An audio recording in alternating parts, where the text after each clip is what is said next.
Welcome. I'm doing a reading of our latest article for those of you who haven't got time to sit down and read it, but you might have a moment to listen.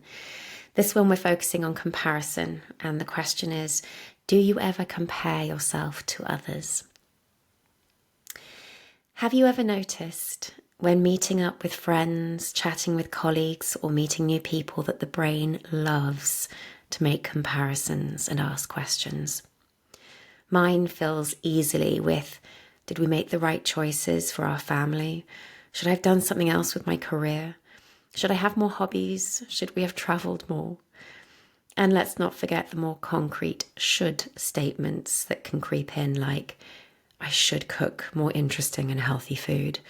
I should be working out more. We should do more cultural stuff. Comparison is a natural human instinct.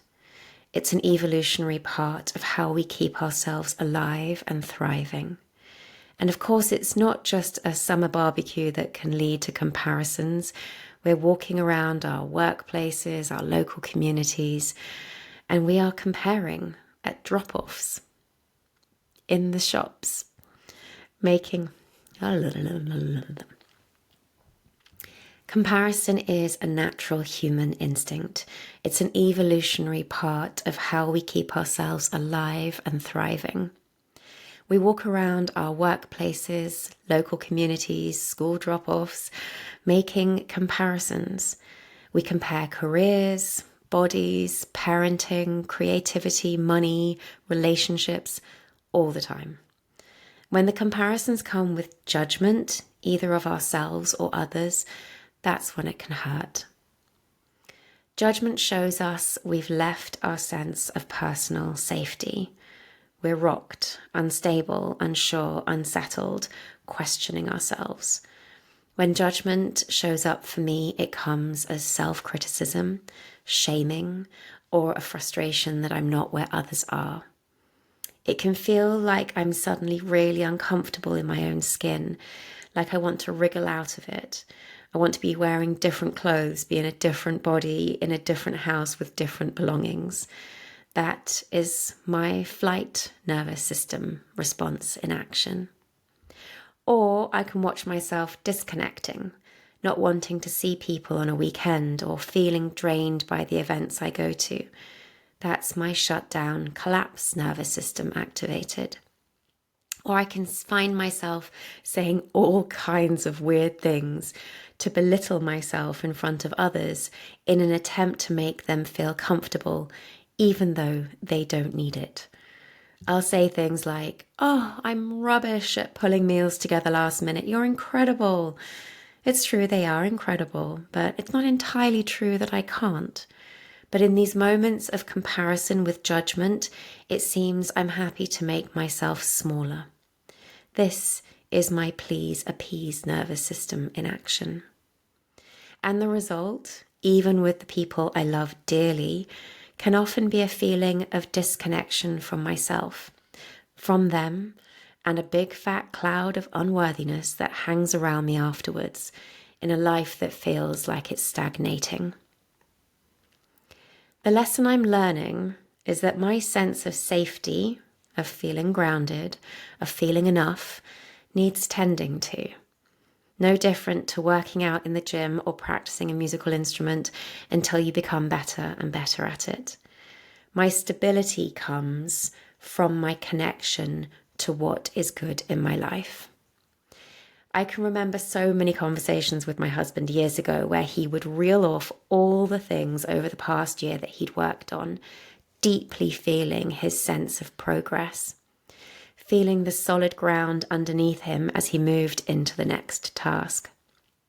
All I used to be able to offer was my frustration that I had at what I hadn't achieved yet, because my focus did not include what had already been built, just awareness of the next level that I hadn't reached. He was working from his stability, jumping from one platform to the next, whilst I was trying to reach a platform from mid-air with nothing to push off from. If you're picturing a computer game much like Mario World, yep, the one where you end up trying to jump from mid-air and land on nothing and bounce off of nothing. That's the same one in my brain.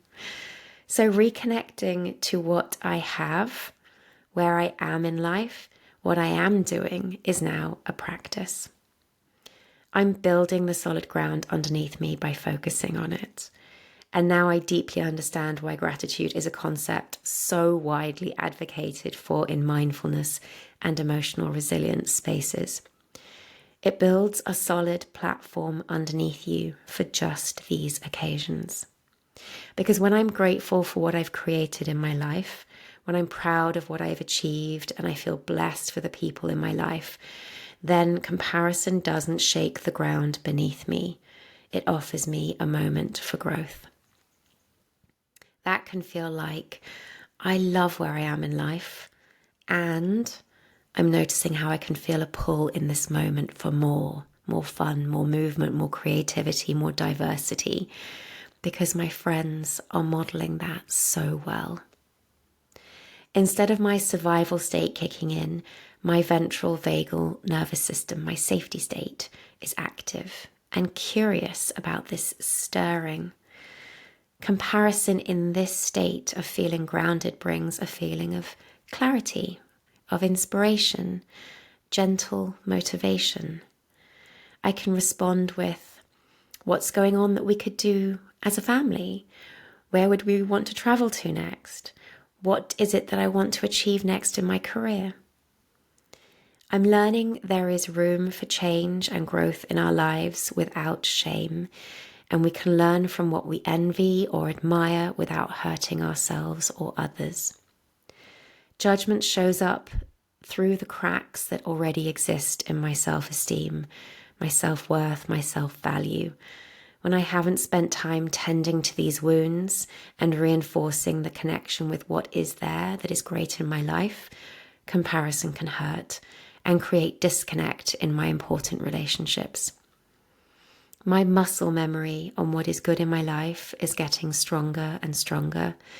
But I love that at The View Looks Good, we have a community of people practicing this right alongside each other, because I, for one, deeply appreciate not being alone on this journey.